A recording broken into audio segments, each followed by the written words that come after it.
Welcome back, Math 111. This is a continuation of section 9.1. Trying to keep these videos fairly short.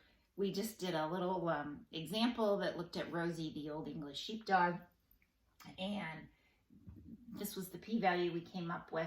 We are just jumping into talking about types of errors. So what is a type of error? Well, what happens if you take a sample and then you make a decision based on that sample? Maybe you're right, maybe you're wrong, okay? It is a sample. It is not looking at everyone in the population to find out what's really going on. So we have, and let me just start by saying I will never test you on what is a type 1 error and what is a type 2 error. That definition is not something I put on a test. I will definitely test you on how to calculate it, however. Okay, so if we take a sample and we determine that H, and if it really is that H naught is true, and we do not reject H naught, then we made the right decision. If we reject H naught, then we made an error. If H naught is false, then that's what's called a type 2 error. We made a mistake. And again, I'm not going to test you on what is 1 and what is 2. And if we reject H naught, it's a correct decision, no error. So what we're going to introduce is something that talks about the power of the test. So right now everybody's testing for the coronavirus. I've not heard a lot of information on how accurate that test is. I have one of our adjuncts actually believes she had it. Her doctor believes she had it, but the test said it was negative. So what really happened there? Not really sure. I do know that tests are not perfect. The flu tests, the test for influenza A, B, and RSV, that test, they have now perfected it, so it's nearly perfect.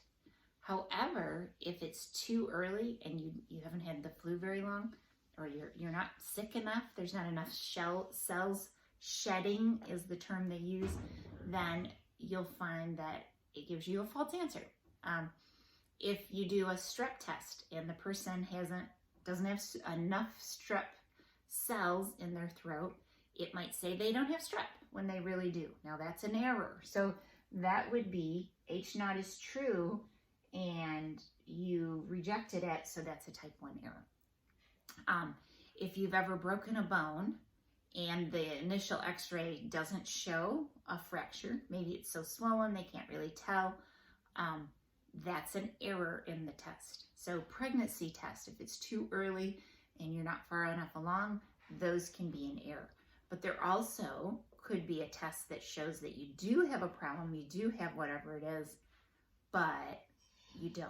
So there can be errors in both directions. So when we do a test, and we all know that, you've probably all had some sort of medical test that showed that you did or showed that you didn't, and it was just some sort of error. Nothing is perfect. That's the reality of it. All right, so we're going to use something called the power of the test, and that's alpha. Actually, I'm going to use a different word because we use that one, alpha. And let me draw that alpha a little more carefully. So alpha looks like the little fish. So it's another Greek letter of the alphabet is alpha. And this is the level of significance.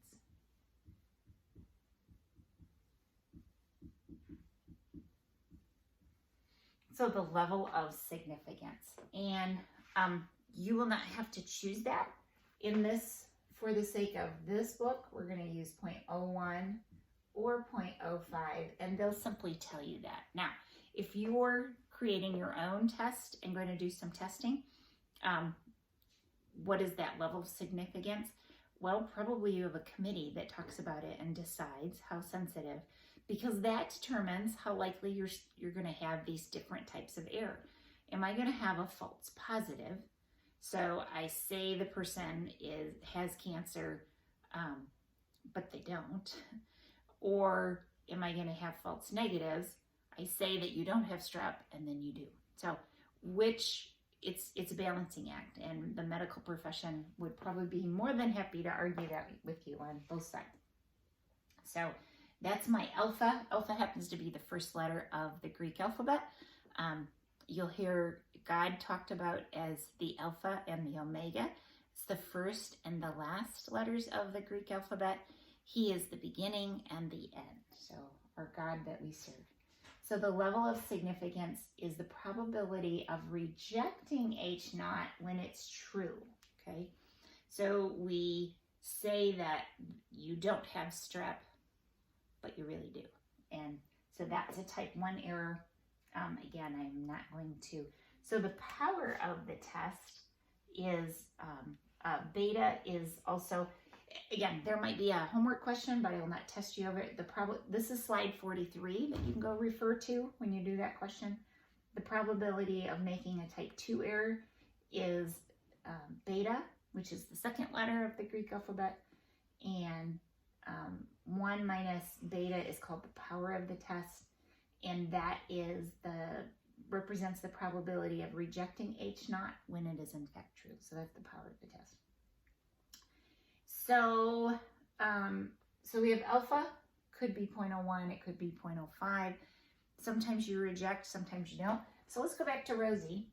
We had 0.0207, okay? That was Rosie's p-value for this particular situation, those 6 values that the vet collected. So this p-value, if I were to compare it with 0.01 or 0.05, I'd get 2 different answers, wouldn't I? So if I said, I'm going to encourage you to always write it this way, p-value and alpha. So 0.0207, I'm going to write this down twice. 0.05. So if I was to compare this p-value with 0.01, that's greater than. If I were to compare 0.0207 with 0.05, it's less than, okay? And we'll learn in a minute, this gives us 2 different answers, whether we're going to reject or fail to reject. You'll notice I didn't say the word accept, okay? Don't use the word accept. I never accept my null hypothesis. I either reject it or I fail to reject it. Okay, I'm going to keep going. So how do we conclude it? Here is one of those things. If it's not already on your formula sheet, you want to write it in here. This is slide number 48. So slide number 48 says if the p-value is less than or equal to alpha, we reject H naught because the data is statistically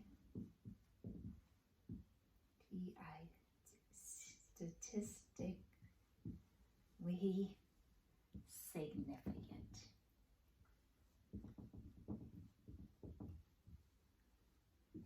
So it's statistically significant. Ooh, I need a little more Diet Coke this morning.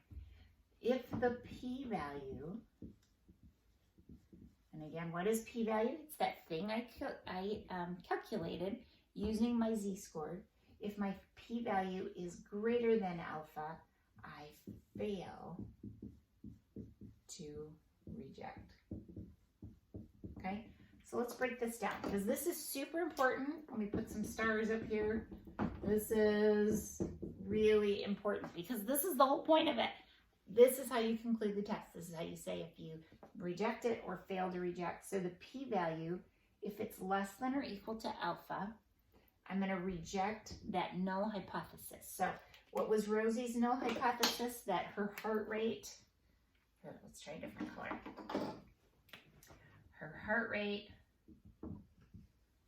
was 115 beats per minute.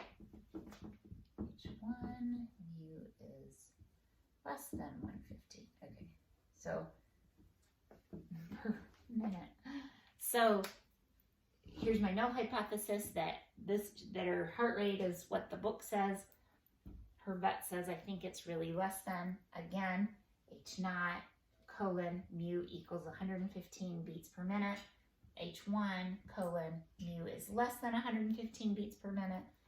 So as I compare, if I compared that 0.0207 to 0.01, then it was bigger, right? So p-value, I didn't finish my word value, is greater than alpha, and I failed to reject it.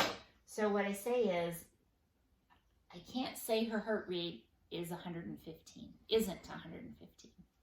It might still be really her heart rate, resting heart rate could still be 115.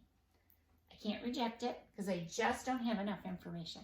Either the average, that 105 isn't enough of a difference, or it's not a big enough sample. It's only 6 weeks. That might not be enough to tell me anything. If I compared it to 0.05, then that p-value is less than or equal to alpha. And I'm going to reject H naught. I'm going to say, no, her heart rate is not still 115. Really, it's less than 115. I don't know what it is.